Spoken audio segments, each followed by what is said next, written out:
Broadcasting from the business capital of the world, this is the Podcast Business News Network. So I've got a question. Are you somebody who feels that you might have maybe some intuition, maybe some psychic ability? You think about something, it takes place. You have a premonition, a feeling, and you're spot on. You give somebody advice and bam, it's accurate. You probably do. How do you recognize your gifts, your intuitive and psychic gifts? We're going to talk about that and so much more today. And she is somebody that recognized her gift long ago and helps people harness the power of that. Also does readings and so much more. She is Sunshine. We call her the pink-haired psychic medium because that's who she is, but she's so much more than that. Sunshine, welcome to the program. How are you? Hi. Wonderful, and I'm so excited to be back with you. It's great to have you back. And Sunshine is the perfect name. That so incredibly fits you because of your positivity and just your energy. And before we dig into the psychic and intuitive gifts that I believe, and I think you do too, that we all have, we just need to know how to harness it and recognize it. I don't want to start negative here, but you've overcome a lot of challenges, some of them dark obstacles in your life to get you where you are here today. And you shared some of those last time we got together, but this all ties in with the spiritual awakening, if you will, and the realization that you can do this. What are some of the obstacles that you faced back in the day? That's a really deep question. And I think last time when we talked, I did talk and shared that I'm a recovering alcoholic. Yep. And so that was kind of the culmination, you could say, of all of these dark challenges, these obstacles. And I think most of us face challenging things in our life. And you know, I think about this all the time, and I go back to, it's really started in my childhood and what I experienced there. You know, I not only am I a recovering alcoholic, I was told when I stepped into AA, I have the triple three threat. I myself am an alcoholic. I was, have lived with a codependent, and I'm the child of an alcoholic. So I grew up in an alcoholic household. And my father was an alcoholic. My mother was an enabler. And because of that, there was, I don't like to point fingers or blame, but there was a lot of turmoil, a lot of chaos, a lot of walking on eggshells, and frankly, abuse, from whether it was my, father having to deal with his own hangovers and how he related to the world, or even my brother who learned that it was, okay to be angry and mean and not kind in order to get your way. So, that was from my childhood with some of the most darkest times, was really feeling like I was alone growing up in that abusive household. What a tough time. I mean, here it is, your childhood, and you got this stuff going on. Wow. And it's very difficult. Yeah. You just want to be happy, as a child. And you're dealing with that. I believe you mentioned before that you were bullied and made fun of because of your weight. And I'm gonna be honest and share with you. I went through the same thing. My parents got divorced when I was barely born, and I that made an impact on my life, as did getting bullied because of my weight. I'm fit now, but it wasn't the case back then. And I'm only bringing that up because this stuff stays with you, right? Yeah. I still have this incident that has reverberated in my mind since I was little. And I mean, I've talked with therapists about this. I've worked through my own shadow on it, but I have this instance that kind of culminates the bullying. I was probably around the age of 12 years old. It was summertime, maybe around this time of the year. We used to ride our bikes everywhere because back in the day, you would leave the house in the morning and you didn't come back until the lights came on, right? Sure. And there was this new kid in the neighborhood, and I thought he was very cute and adorable, and so I started to try to talk to him, got his phone number. He hung around for the summer because he was a cousin of some neighborhood kids. And the week he was leaving to go back home, I remember riding my bike down the street and hoping to like wave and, talk to him one last time. And him and all of the cousins and the neighborhood kids were on the porch. And as I rode by, they said, "You fat pig, you think that he could ever be interested in you?" And they all just laughed. And like, talk about, such a traumatic experience of like having a crush for the first time and like attempting to connect with another human being and having that thrown into your face. And that was the harshest incident. But man, has that left a reverberation all the way up until, even today, I'm sure it still impacts me in ways that I don't realize.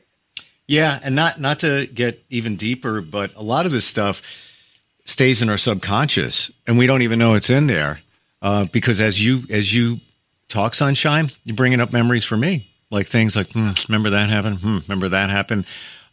We carry them with us, and we got to work through them. And you even more, growing up in the alcoholic household. And then it didn't stop there for you in terms of the challenges and the obstacles, right? No. I mean, so I'm already ostracized kind of at home because of that situation, and I was told never to really talk of our troubles outside of the house, and I'm being made fun of by kids from, my weight, and all of these, and, intellectually, I picked up on books and reading, school was easy for me, so, I was labeled as kind of like a nerd. So I felt very weird, awkward, and different, and had a really hard time fitting in and making friends. And so there was a lot of loneliness and, wanting to connect, desiring to connect, desiring to feel important or loved. And, the very unfortunate thing is in my young adult life, when I hit, late teens, early 20s, I tried to replace love with sex. So I became very promiscuous. I put myself in very risky situations that looking back, I'm like, oh my gosh, I can't even believe that I didn't think of this as risky. And outside of that, right, if that wasn't on my extracurricular times, just treating myself horribly, I was a workaholic and a perfectionist. So I came out of this childhood, this alcoholic household, where there's a lot of walking on eggshells to make sure everything, didn't disrupt the household environment, and found I would put all of that into my own life, right? Whether it was work or even college and needing to get good grades and, had to prove things. And, at some point, we here in the United States, we have a bit of a grind culture that I think is counter to, humans' true purpose. So I found myself working 60 to 65, 70 hours a week and not thinking anything of it. Not thinking anything of the fact that I couldn't see my family, my friends, didn't have time to, feed my soul or enjoy myself or enjoy life. I mean, let's be real. If you're working 70 hours a week, sure, how much of life are you actually enjoying? You became a robot to run away. Oh, man, did I become a robot? I have very distinctive memories of being in my late 20s with some friends and the gentleman I was dating, and him thinking it was funny to call me a robot. Seriously? Like literally. Oh, yeah, like literally calling me a robot. I'm not. That just came to me. I'm not even kidding. That's the image that I got. 100%. And wow. Me taking pride in response to that, like, oh, yeah, I am a robot. I'm so cool and calm. Right, but with that lack of that cool and calmness was this horribly dysfunctional facade that really prohibited me from experiencing any emotion, including happiness, joy, peace, love, contentment, wonderment, awe. My favorite emotion ever, wonderment. Right? Oh, what an amazing thing, right? I want to tell you that I relate to this in many levels because I was a perfectionist. And if you look in the other room in the office wall, there's an article that local newspaper did when I was 17. and I drew cartoons, want to be a syndicated cartoonist, but I also wanted to get into radio and broadcasting. And there's a quote in there when I was 17 saying, I'm a perfectionist. And I look at it now and I'm like, no, don't be one. It's not good. But why were we and many of us like that? Because we felt we weren't good enough. So we need to be perfect, right? Mm-hmm. Yeah. Yeah. Oh, yeah. It's a form of self-protection. I don't want to have my worthiness judged. I don't want people to criticize me and make me feel like, so it's this way of like protecting ourselves that we don't even realize until we are literally burnt out, maybe crying on the bathroom floor because we have not had a break in 3 weeks and everyone seems to want more and we have nothing left to give. Yeah. And it doesn't stop there, unfortunately, in your life, right? More came? Yeah. In my late 20s, I had a cancer scare. I had an abnormal pap smear come back and had no clue what in the world this was going to mean. My gynecologist at the time sent me down to see, because of being so young, right? So young at the age, I think it was 27, and so I'm showing precancerous cells in my endometrial lining, and now I'm meeting with the head of the oncology gynecological department at one of the major hospital systems here in the Metro Detroit area, and I'm literally trying to talk through my options and being told, like, I have no options. I basically do what he's recommending, or that's it. I just tears and residents sitting in this tears. I'm leaving this oncology department by myself because I have no clue what I really was walking into. Just full-fledged tears and not sure. And I mean, thank the heavens that my gynecologist was so horrified at the treatment I received. I remember sitting there in his office and he talked to me for 2 hours. I mean, what doctor does this nowadays? 2 hours. They canceled the rest, like 3 hours worth of patients, so that he could sit there and talk me through this because he saw how disturbed I was.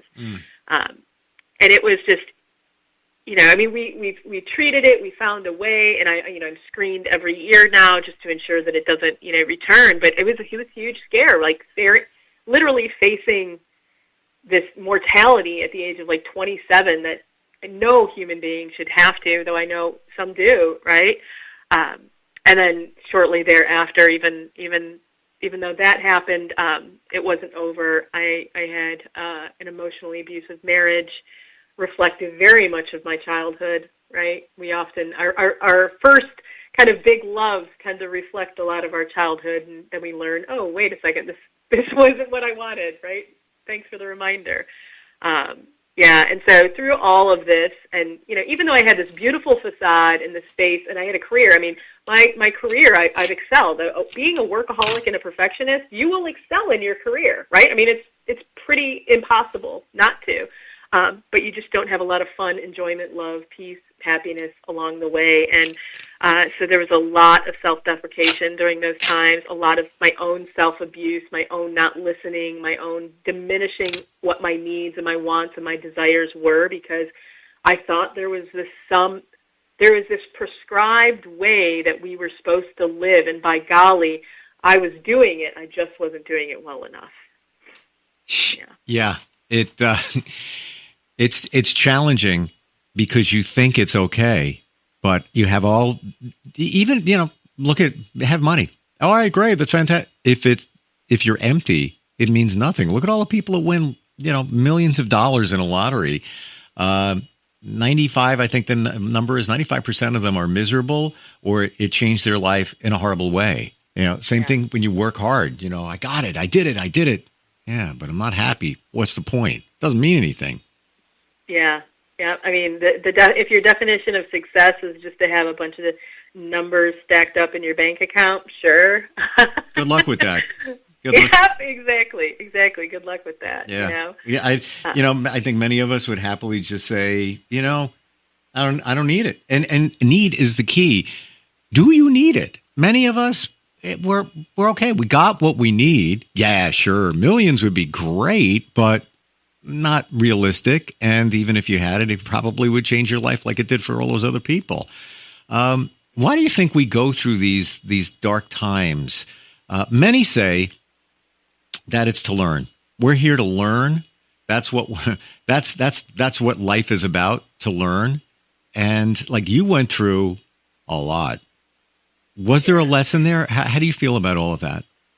Yeah, I think we talked last time about the meaning of life and that meaning to learn. And so my own belief is that we go through these intense, emotionally difficult times to really understand what it is to be human, right?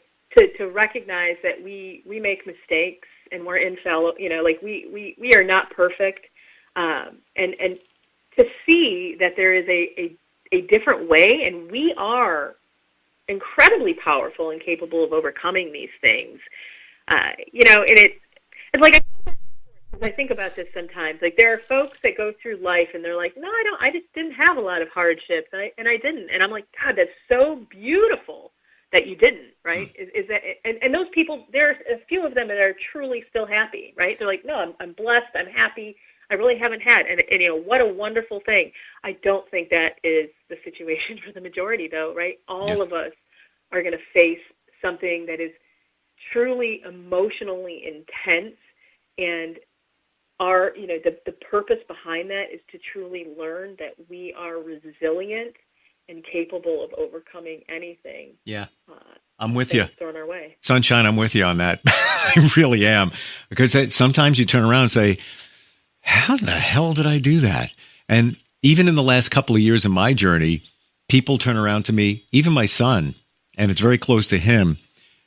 He actually said even Monday of this week, he didn't know a lot. And he said, Dad, you're like a superhuman. How did you get through all of that? I'm like, I don't know. You just do, because you got to keep moving. It's almost like, the movie Finding Nemo. It's like, Dory, keep on swimming. Just keep swimming. Yep. I kind of look at it that way. Yeah, there was an article that I came across this week that's popping into my mind about someone that, was working, and they just weren't really happy. And so they quit their job and they moved in with a bunch of Buddhist monks. And they for a year, and they've continued to study these Buddhist monks at this Zen monastery, and they realized one of the places of happiness was how we choose to see things within our life, right? Like how we are choosing to actually look at and experience life, and that's a learning opportunity. So when we are traveling down these deep, dark paths, it's basically the universe's way of saying, change your perspective, and things will look differently. For sure. And to your point, if 5 years ago you said to me, what would you think about living with a bunch of monks for a year, and it could change your life and you'd see things differently, I would look at you and say, I'm never going to do that. That's crazy, ridiculous. As you were just saying it, I am visualizing, thinking about it, and saying to myself, cool. Sounds pretty good. Yeah. Yeah, it sounds pretty good. Yeah. I know. I mean, right. So we're going to go, I'm going to research this, Steve, and then we're going to figure out what Zen monastery we're going to go hang out at for a while and just really get our chi aligned and centered. Sure. I'm open. You know what? I'm open to it, where I was closed most of my life to that, and I wasn't open to it. How do we get through? How do we get through those times to the other side? What's your advice to somebody that is going through a dark moment now? Find somebody else that has already gone through it. I did. You. Yeah. I love that, but that's my advice. And I go back and I'm thinking about how did I, and I spent almost a year trying to get sober on my own, right? I got that. It's that perfectionist. Nope, that work. Nope, I've got it. I'm going to figure this out. Don't worry. And it wasn't until I connected with other individuals that have gone through something that was similar and could start to see their perspective and see how life could change, and could see literally that it was my mindset around how I was living and what I was allowing to remain in my own energetic field that was really bringing me to the point that I was. And the moment I was able to see and connect with these other individuals, I was no longer alone, right? But B, I had these beautiful examples of what was possible along the way, and the reality that life has the up and downs. It's just a matter of how you're choosing to look at them, not allowing them to make you a victim. So that was a big deal. Mm-hmm. Yeah. Did you, through all of this, did you realize that you were a psychic medium, or did you know beforehand you went through all of this that you had that ability? I knew I had that ability a long time, ever since I was a child. I was seeing ghosts as a kid. I was reading cards and stuff for my, friends, or, doing, and I mean, there was times that even in my business and my corporate career, talk about being like a 24-year-old in corporate and being like, no, we should just do it this way, and trying to convince your like 40-year-old employer. So I've always had the gift, but it wasn't until I got sober that I understood and like truly started to connect with other people and to take care of my own like spiritual health, that I started to realize that these gifts could actually make my physical health better, my mental health better, how I felt, how I looked at the life, life and overall. Yeah, it was, they were there, but I'll be real frank and blunt, they were wasted. Do you think they were in your life for a reason? I think that these gifts are in our life. Like everyone has these gifts, and they are always in our life for a particular reason. That reason may be different for every person, but I can tell you that it is always to enhance and improve the quality of your life. If you're not aware of how to use them, how to recognize them, or actually put them like to work, you're like, just as I was, they're going to be a waste. Yeah. I'm with you on that. You need to realize it and take the time to maybe take a step back and then see why they're in your life. And I truly believe people are in your life for a season or a reason. And as we're talking, I dated somebody with a lot of the challenges that you're describing. And I didn't realize why she was in my life until I got, we kind of ended things. We still talk, and I'm helping her out with some business stuff. She's a nurse, and I went through a cancer thing, had to get radiation for skin cancer. It's all good now. This is about a year ago. And it clicked in my head. Oh, she was there to help me get through that. And I was there to help her move along as well. There was a reason. It's like, I'm not trying to look for something. It's there. Like, I didn't even, I'd be at her place. She'd come home. She goes, oh my God, look at your face. I got to take care of you. I'm like, oh, wow. Oh, fantastic. She wasn't in my life intentionally for that, but that's what it was, maybe universally. That's why she was there. Who do you work with? Like who gravitates toward you? I'm going to have to say, it's somebody who is definitely spiritual or feels that they are.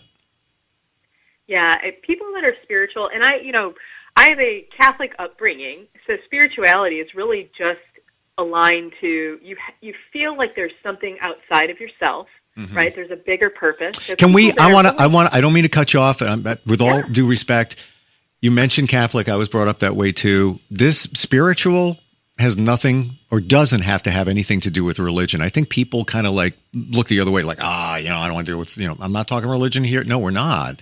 It doesn't necessarily mean that at all. No. And so here's the interesting thing, right? I actually love that you're kind of like pausing on this, is because there are people that are and actually aren't very spiritual. They just follow the dogma of whatever religion that they practice, right? They just maybe go to church, they go through motions, right? They know, they learn, they understand. But they really aren't recognizing the power of that like energetic life force that flows through everything, that truly gives this like beautiful light to, religions can be very spiritual, right? Sure. They can be.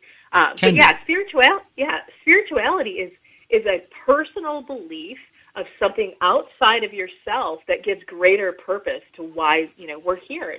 However you define that is really up to you. Thank you for making that clear, because I wrestle with what that means myself, but in my journey, And yeah, I was never really religious. They would even, I'm going to share with you, even like a couple of years ago, the church, and I've changed churches and I don't go to a Catholic church now.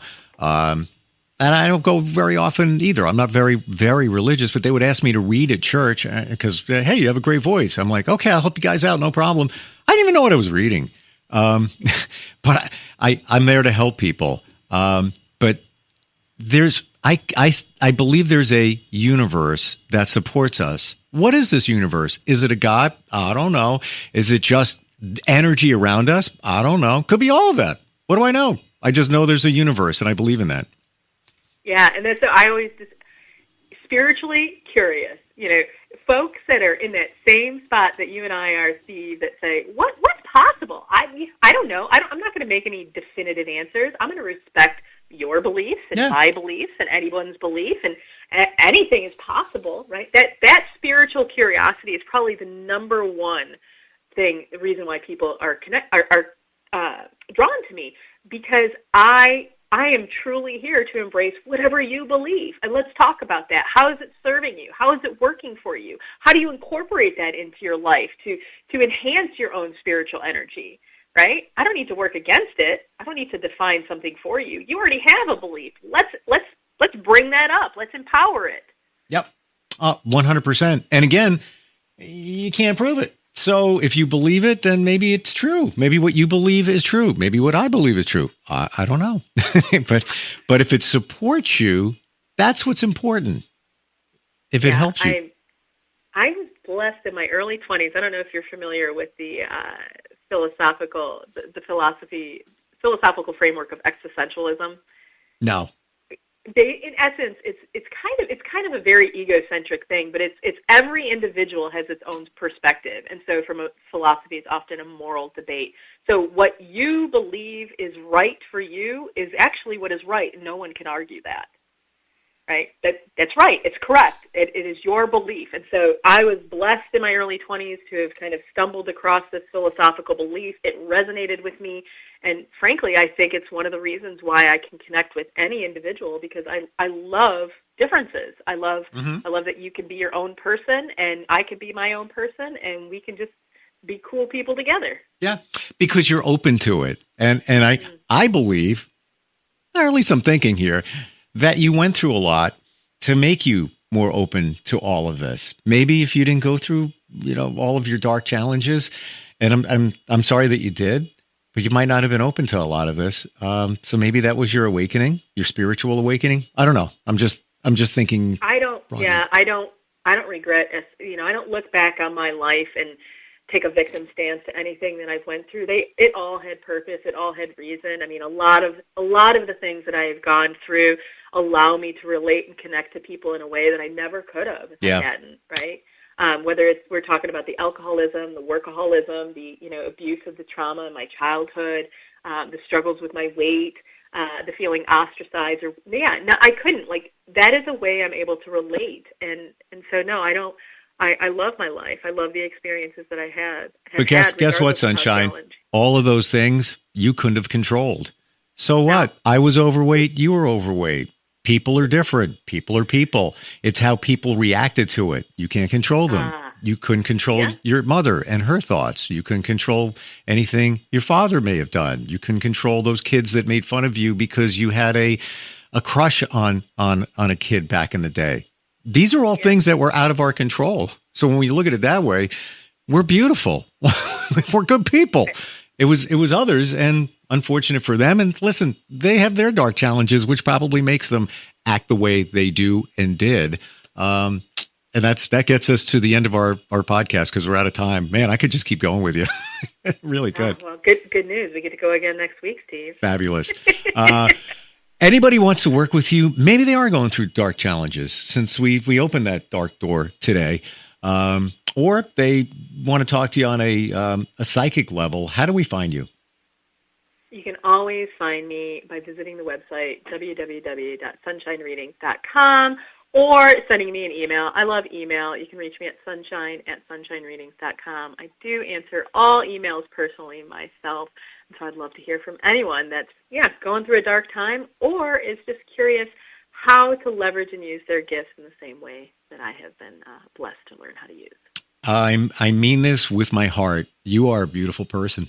You really are. Oh, Steve, I appreciate that very much. I think you're a very beautiful person too, and I'm enjoying getting to know you better. Same. And I feel like I know you better here. And by the way, I don't say this often because I work in marketing. I have a company. I do. So it's on my radar. Your website kicks ass. You're sweet. Thank you. It does. It does. It's fantastic. SunshineReadings.com. And looking forward next time we get a chance to talk, Sunshine. Me too, Steve. And everyone that is listening, I hope you have a blessed week. Until next time.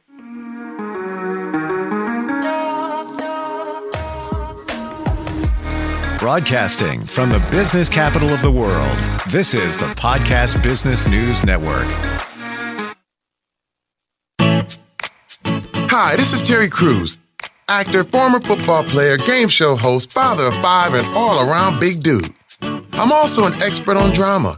I know all kinds of drama.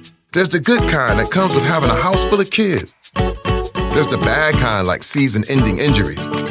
There's the necessary kind like having an agent in Hollywood. And there's silly drama like the drama around my percolating pectorals. And then there's the drama you can skip. Skip the drama that comes with not having your high school diploma or equivalency. Find free adult education classes near you and finish your high school diploma. Visit finishyourdiploma.org. Or text diploma to 97779. Message and data rates may apply. Reply STOP to opt out. That's diploma to 97779. And leave the drama to actors like me. Brought to you by the Dollar General Literacy Foundation and the Ad Council.